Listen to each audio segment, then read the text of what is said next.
प्रधानमंत्री नरेंद्र मोदी ने शनिवार को दिल्ली के राय पिथौरा सांस्कृतिक परिसर में भगवान बुद्ध से जुड़े पवित्र पिपरवा अवशेषों की ग्रैंड इंटरनेशनल एग्जीबिशन का उद्घाटन किया। इस दौरान पीएम मोदी ने कहा कि 2026 के शुरुआत में ही ये शुभ उत्सव बहुत प्रेरणादायी है और मेरे लिए सौभाग्य की बात है कि इस साल का ये मेरा पहला सार्वजनिक कार्यक्रम है जो भगवान बुद्ध के चरणों से शुरू हो रहा है। 2026 की शुरुआत में ही ये शुभ उत्सव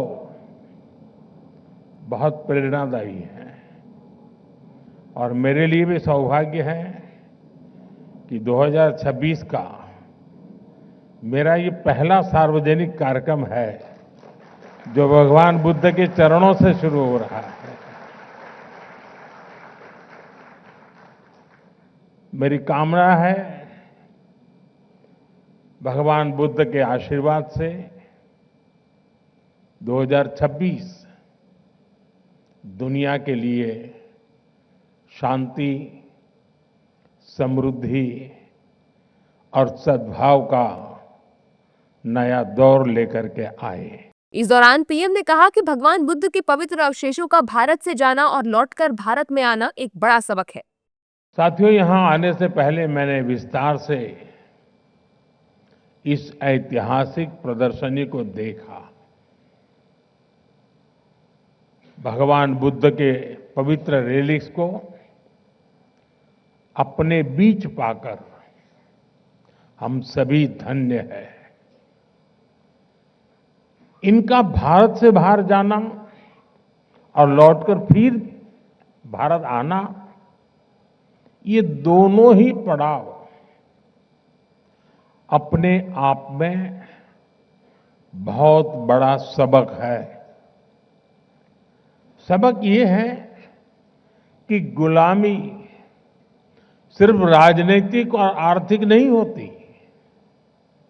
गुलामी हमारी विरासत को भी तबाह कर देती है। भगवान बुद्ध के पवित्र रेलिक्स के साथ भी यही हुआ। इस दौरान पीएम ने कहा कि भगवान बुद्ध के पवित्र अवशेषों का भारत से जाना और लौटकर भारत आना एक बड़ा सबक है। पीएम मोदी ने आगे कहा कि भगवान बुद्ध के अवशेषों को भारत ने सहेजा है। भारत में भी बौद्ध परंपरा से जुड़े स्थानों और अवशेषों की खोज और उनके संरक्षण का काम निरंतर चल रहा है। जैसा मैंने आपको पहले कहा, मेरा जन्मस्थान गुजरात का वडनगर बौद्ध परंपरा का एक बहुत बड़ा केंद्र रहा है। मैं जब गुजरात का मुख्यमंत्री था तब वहां बौद्ध परंपरा से जुड़े हजारों अवशेष मिले थे।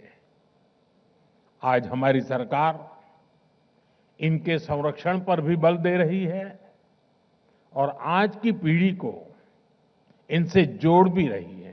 इस प्रदर्शनी में भगवान बुद्ध से जुड़ी दुर्लभ और पवित्र धरोहरों को जनता के सामने प्रदर्शित किया गया है। दरअसल साल 1898 में उत्तर प्रदेश के पिपरवा में खुदाई के दौरान भगवान बुद्ध के अवशेष मिले थे। ये खुदाई ब्रिटिश काल में हुई थी। उस वक्त इन अवशेषों को भारत से बाहर भेज दिया गया था, जिन्हें अब वापस लाया गया है।